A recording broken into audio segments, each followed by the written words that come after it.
Well, good morning from a very frosty cottage farmstead. We had another hard frost last night that coated everything outside, so it's the perfect time to start cozying up inside with a nice warm fire and hot chocolate. But first, a quick look to see how the garden fared. The mustard greens were fine, and so was the lettuce after this frost, but my calendula has seen better days.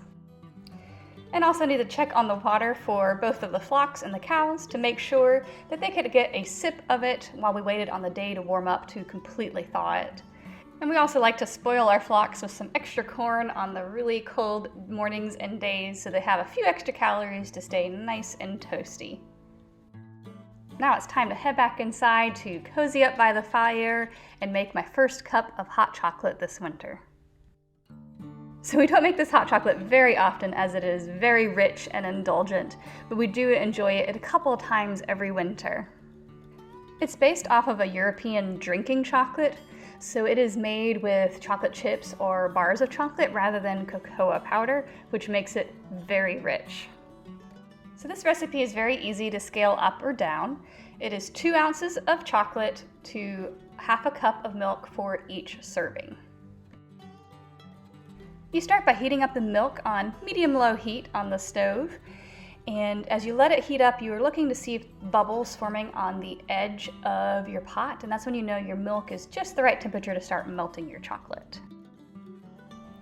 So once your milk is warm enough, you'll dump in all of your chocolate chips or your broken up chocolate bars and start slowly whisking it in as it melts.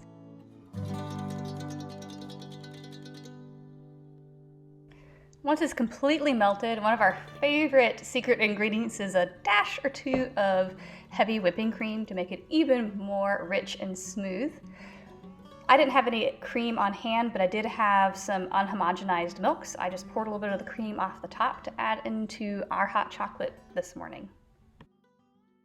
So while I like my hot chocolate to have a thick, creamy consistency, you can add a little bit more milk to this if you want it a little bit thinner and less rich, or to stretch it to serve to more people.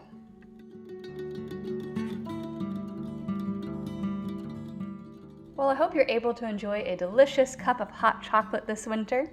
If you prefer written instructions, I'll link below to a blog post where we have all of the ingredients and measurements listed for you. And with that, we'll catch you next time.